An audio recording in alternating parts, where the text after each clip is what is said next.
Hello, everyone, and thank you for joining another episode of the Educational Leadership Podcast. We have another very special guest. Before we introduce our guest, we do want to give a shout out to our sponsor, Ideal Impact. Ideal Impact's giving away hundreds of millions of dollars in public education in the form of a free gift, unrestricted funds. So if your district needs funding, reach out to Ideal Impact. Okay, we have a very special guest today from a place near and dear to my heart, Aggie Land. So we have Dr. Harkrider from College Station ISD. Dr. Harkrider, thank you for joining us today. Thanks, Gary. I appreciate it. Yes. And for those listening in, could you share a little bit about your background? Yes, sir. This is my 24th year in public education, 12 as superintendent. I did teaching and coaching for about 7 years, and then I was a assistant principal and the principal at elementary, middle, and high school level. So been all around the block. Can't believe it's been 24 years already, but very passionate about public ed. Both of my parents were in public education. My wife was as well. She started staying home a few years ago. She said she couldn't work for her superintendent anymore. I'll let you guess who her superintendent was. That would be this guy right here. So together, our family has over 100 years in public ed. We're very passionate about it. It's been great for our family, and just looking forward to continuing to make public education great in the state of Texas. Very cool. Yeah, so we've had over 80 episodes with school superintendents and board members as well around Texas and Oklahoma. And we're on Spotify, YouTube, Apple Podcasts, all the major channels. And love to hear kind of your focus area, because every district's a little bit different. Some are focused on finance, some are, and we had a really interesting interview yesterday, was focused on school culture. And so love to hear kind of what you're focused on at your district, or maybe in general in public ed. Yeah, College Station's a very unique place. We have more support here for our school district than any district that I've worked in. You know, the expectation of excellence is here. I think that's part of the rich tradition of College Station ISD, as well as Texas A&M being right down the road. So there's a level of expectation that the kids that come to school here do great. I enjoy that level of expectation, the little pressure that it comes with it. And I think from our standpoint, is continuing to push the envelope to achieve at higher levels. We have two comprehensive high schools that achieve at extremely high levels, both academically, fine arts, athletics. It's been fun to watch over the last year and a half, and just very blessed to be in this role. And so I think the culture of excellence, the culture of a gold standard is here, and we're continuing to try to move that needle forward. Love it. Absolutely. Curious, not districts, students, when they graduate, do they typically stay in the College Station area, or do they, where are they It's kind of just go everywhere? Or? Yeah, it's interesting. Kids that grew up here, there's one or two ways. They're either ready to get out or they know they're staying home. And it's generally one or the other. But, you know, we have kids that go all over the United States. I think we have two different students right now that are at Harvard. And it's pretty cool to watch our graduating class, the opportunities that they have in front of them to stay here in College Station at home and go to a wonderful university, or they have the opportunity to go throughout the United States. Our advanced coursework is very high level. Our students do very well on the PSAT, so we have a lot of commended and national merit finalists, and it's been fun to watch. You know, our staff does a wonderful job with our students, and our students come with a different attitude as well, that they want to do well at school. They want to continue to have opportunities. We've been blessed that we can provide those for them here. Got it. Got it. And how much do you think of an impact of having a university right down the road from your district? How much of an impact do you think that makes on the students as far as having that focus on higher ed and that sort of thing? Yeah, I think it's a big deal because, College Station, obviously you went to school here, everything here revolves around the university. I think that's something that's very unique. We're working on a couple of partnerships with Texas A&M right now for early literacy, as well as emergent bilingual programs. And we're looking forward to being able to announce some of those partnerships here in the next couple of years. We'd be crazy as a school district not to utilize the resources that A&M has. They're excited about giving us those resources and being a part of what we're doing to continue to push the envelope to achieve at high levels. And I think it's great. I think, kids drive by, that's like I've told some friends of mine, it's like Kyle Field is like elevated because it's like anywhere I drive, I swear I can see that stadium all over Bryan and College Station. So it was a heavy presence there, but also I think it helps us to continue to push to be great because the university is doing the exact same thing.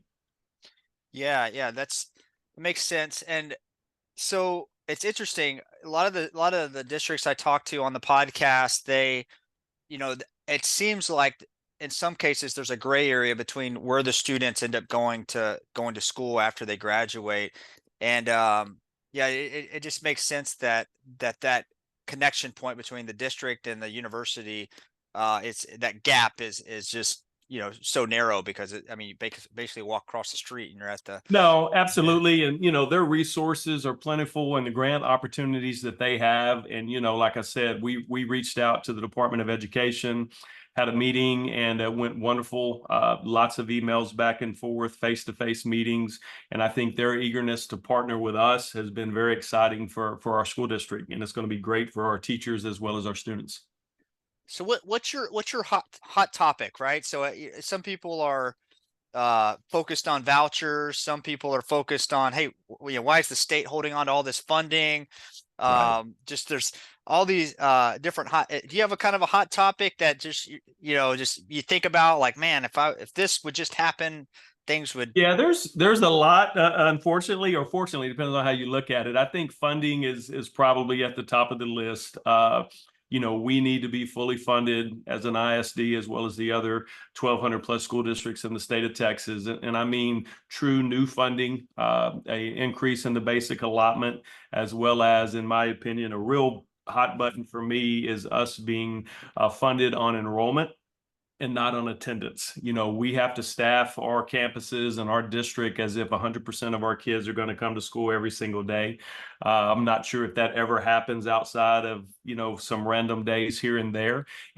But if we're at 96, 97%, which is a great attendance rate, as our school district here in College Station, we're still short about $3.3 million a year versus if we were funded on enrollment. So I think that's the real big one. Another one that I've seen really over the last 10 years that's been taken away from school districts is really the local control aspect is not there anymore. Just about everything that happens here is almost either mandated in law or through TEA. So that local control that local school boards have had over the years has really been taken away from us. And I think, every school district's different. And every school district, the makeup, the community, the expectations, and you can't mandate what that looks like everywhere because it doesn't look the same. So having all the same restrictions, if you will, are problematic for a lot of districts. And I think local control would give us an opportunity to improve an already great product that I think we have here in Texas. So when you say local control, could you expand on that a little bit more? Yeah, just from a standpoint of, let's say, our tax rate, used to boards could set tax rates and they had some wiggle room in what they wanted to do. Now, really, the maintenance and operation tax rate that we operate our district on is pretty much mandated by the state. We really do not have any wiggle room there unless you get into the details of golden pennies and copper pennies that really no one understands. And so, other than that, we're pretty much set. This is your tax rate. We're only controlling the interest and sinking tax rate, which is pretty much our bond debt. And unless you're going out for a bond election, that number stays pretty consistent. And just really a lot of restrictions from TEA on teacher trainings and things like that have really increased over the last 10 years. I would say probably 85%. Some of the trainings and things that our staff has to go through is mandated from TEA. It's not from College Station ISD. And I just think, you get into the accountability rating of all the different systems. It's fine for us to have a metric. We want a metric. We don't have any issue with that.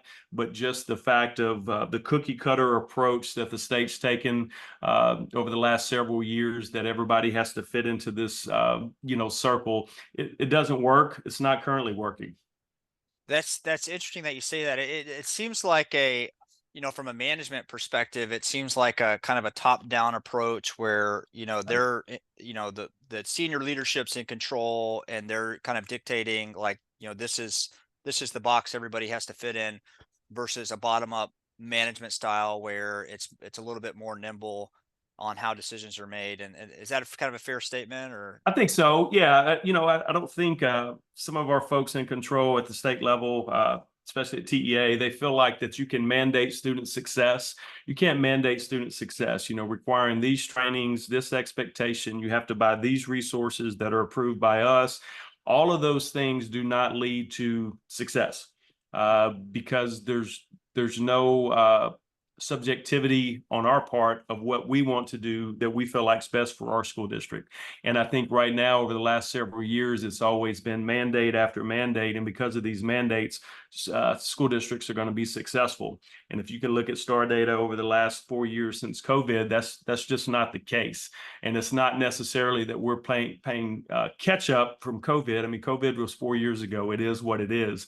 But we're at a point right now that how you're grading schools on STAR metrics do not show what our teachers across the state and administrators are doing. And that metric does not line up with what we're doing. And that's where I think the local control comes in on a, community-based accountability system where I don't have an issue with our students taking tests, but what is that metric and us having input on what that metric is, but then also grading our school district on our fine arts, our athletic programs, our CTE programs, of all the things that we do at school districts that are wonderful for kids outside of one test on one day.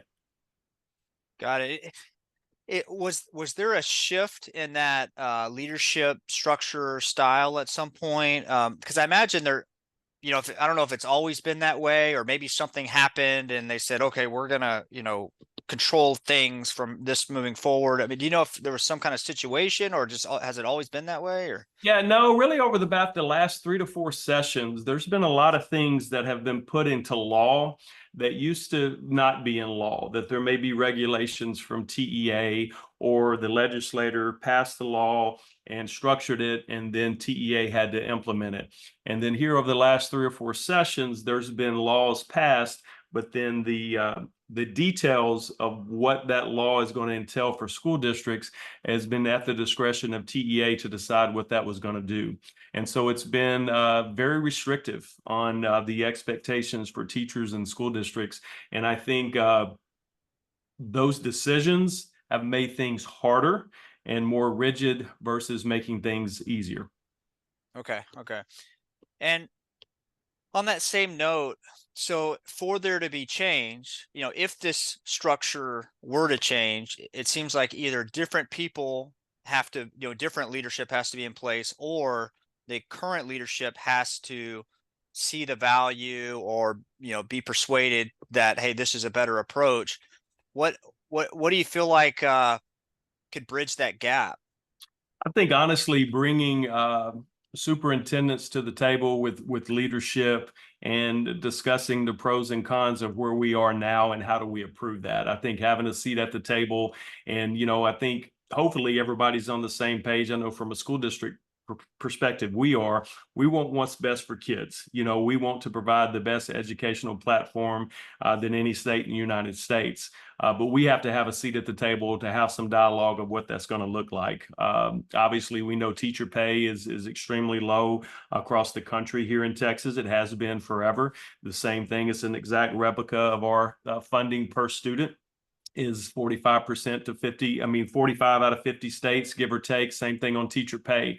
So we can't continue to be in that metric and then parade around of how well our kids do. So kids are performing great, but everything else is below that. You've got to level that playing field. And I think right now it's just been a lack of dialogue, or even if there is dialogue, a lack of action on, the experiences and the thought processes of leaders throughout our state. Are superintendents given those opportunities to sit down as a group or as individuals to have those kinds of conversations with the I think leadership? there are some, most superintendents are very proactive during legislative sessions. We know every 2 years, decisions made in Austin can have a dramatic effect on us in a good way or possibly a negative way. So we're definitely having the conversations, calling legislators, sitting down. I think from a perspective, let's say, for instance, with TEA, yeah, there are meetings, there's conversations, but you see very little movement on the direction of where the organization's going and their expectations for school districts. It's 100% not in alignment, and it's fine. We can always agree to disagree, but if you look back since COVID on our metrics and what we're doing, we're not trending in the right direction. And it's not because teachers forgot how to teach or administrators forgot how to lead. We know what we're doing. We're great at it, but the way we're getting graded and the items that we're having to do that are mandated down are, in my opinion, a detriment to the success of our kids. Got it. And so I know there, at least I think there's some, you got the state government, the federal government. How much influence does the federal government have on state policy when it comes to this sort of stuff? Well, to take federal funds, you have to have an accountability system that meets what our Department of Education deems as being okay. And so our star makeup, I don't think anyone in the state is happy with it right now. That system can be redone any way the state sees fit, and they just have to have the Department of Education's approval of what that new metric's going to be. So in my opinion, that would be one starting point. If you want to see true results of how our teachers are doing with kids, you could have smaller assessments throughout the year, beginning of the year, middle of the year, end of the year, where you could truly tell if a student grew throughout the year versus one metric on one day that carries the weight of the world on kids, carries the weight of the world on staff members, on parents. There's too much relying on that metric versus seeing if our staff grew kids from where they started at the beginning of the year until the end of the year. And there's been some discussion about that, really not a lot of movement, and it's really less about testing kids to death. And I think that's obviously something we do not want. So what is the sweet spot where we could generate an accountability system that districts feel like are fair, that they are truly measure how our kids are doing and our teachers are doing, and then what does that look like? And I think there needs to be a lot of dialogue around that conversation for sure. That's a good point. And I mean, I know personally, you can see a student that is performing well throughout the year, and then a test, a big test comes that everybody talks about, and everybody and you probably saw it with sports back in your former career, where you have somebody trying out for the basketball team or baseball team, and but then when they're in the game and they're playing on a regular basis and they're comfortable and they're in their zone or whatever, they're I imagine it's somewhat like that with testing, right? It is. I mean, everybody has bad days, and no matter how much work you put in, you're gonna have a bad day. You're gonna have a bad game if you're an athlete, regardless. You had a great week of practice, and for whatever reason that night in the ball game, things just don't go your way. And the way we're structured right now, a student can have a bad day, and their ability to graduate high school is in jeopardy because they didn't pass one of the STAR tests that are required. So you got to take that test over, but you're not in that class anymore. So how do you prepare a student to retake an Algebra 1 test when now they're in geometry? So the metric there is really problematic. It's hard on the kids of how do I take an Algebra 1 test and I'm not taking Algebra 1 anymore. And so there's just a lot of things that, like I said, we're trying to mandate the success of students. And, in my opinion, there's no one that knows what's best for students better than their own school district. Yeah, that's a good point. Is there a form of, I know we've talked a lot about tests, and in education, there's a lot of creative people, there's a lot of really smart people. Is there another form to measure output versus a test? Are there any talks around like, hey, how do we really know that they learn? Because it's like the baseball analogy, like just because they had a bad game doesn't mean they don't know how to play baseball. It's Right. like Yeah. yeah.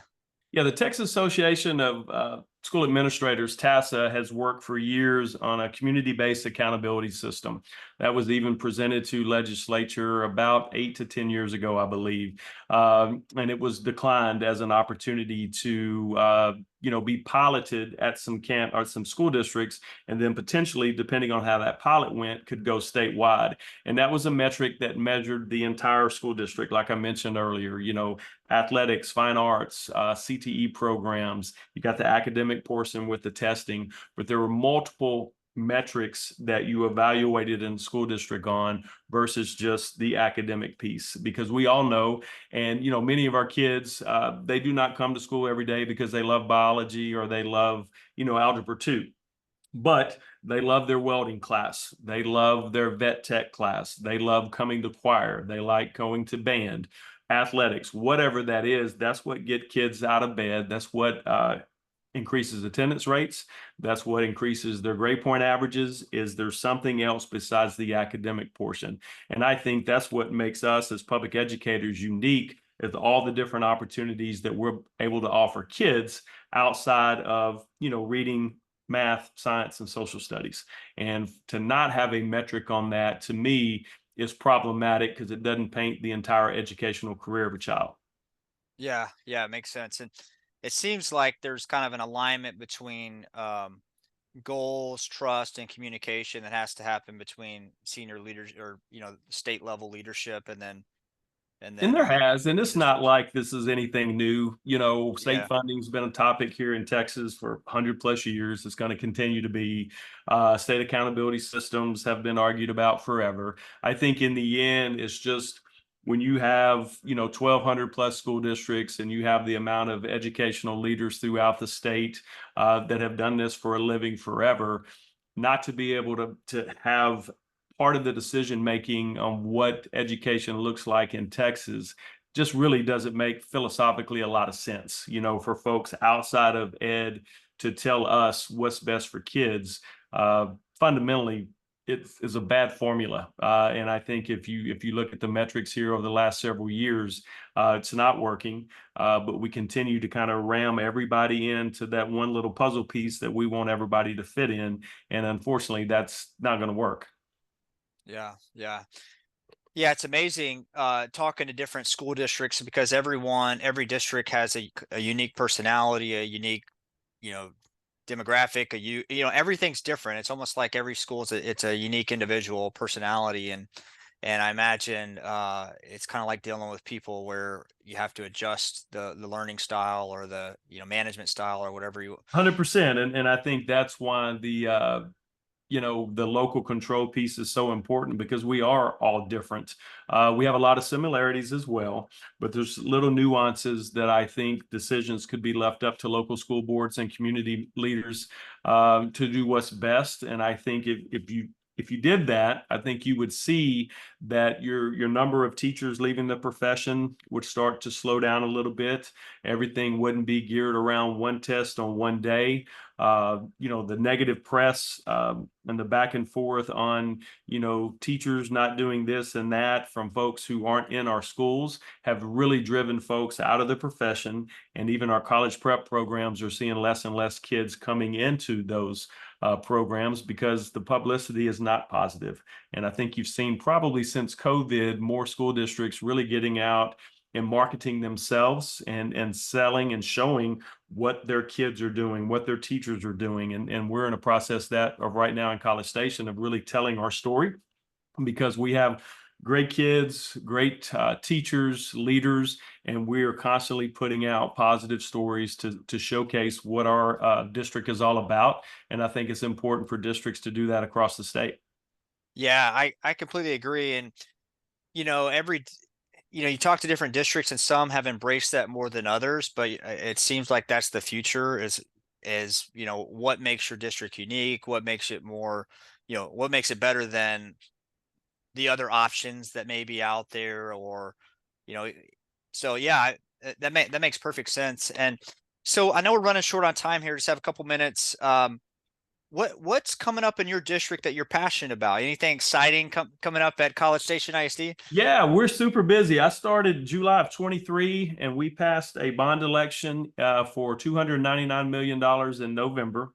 And then we had two athletic propositions that did not pass. So we rolled those back out in May of 24 and passed both of those for $53 million. So this has been my first year we ran two bond elections. So I was a part-time superintendent and part-time going out and giving bond presentations. And so this first year I haven't done that in a while. And we have got construction projects going all over the school district. So it's a It's a fun time for us, creating opportunities for our kids. We're very blessed to have taxpayers that love College Station ISD and supported us. And now our job is to deliver on the promises that we made to our taxpayers. So we'll be under construction in multiple areas of the district for the next 3 years, and we'll be able to bring some great resources to our students and staff members here in the near future. Love it. Awesome. More exciting things happening in Aggie land, right? Yes, sir, for sure. Aw- Awesome. Um, okay, well, last question before we close out here. If you were to have another leader in public education come on the podcast and share their story, who's the first person that comes to mind? Uh, I would love to see if you get the commissioner, Mike Morath, to come online. Yeah, he's a very smart guy. I think he wants what's best for the students and teachers of the state of Texas, and just be interested to know where he sees the states going and the direction that we're going. I would love to have him on. So you have a connection there? I do not have a connection. I'm not for sure he'd be game for that. I don't know, but he's like I said, he's passionate. He's a very smart guy. I think we agree to disagree on the path that we'd like to go, but he has a lot of power and a lot of influence in our state education, public ed, and I think he'd be a great guest for you. Okay. Well, I'm going to try to track him down and see if I can get him on the podcast. I There we appreciate go. appreciate the recommendation. Yes, sir. Okay, well, there we have it. Another great interview. Thank you, Dr. Harkrider, for being on the podcast today. Thanks, Gary. Good to see you again. Yes, same here. And for those that are listening in, before we close out, we do want to give one final shout out to our sponsor, Ideal Impact. Ideal Impact's giving away hundreds of millions of dollars to public education in the form of a free gift. So if your district needs additional funds, unrestricted funds for higher teacher salaries or whatever it may be, reach out to Ideal Impact. And for those that have been tuning in, stay tuned for future episodes of the Educational Leadership Podcast.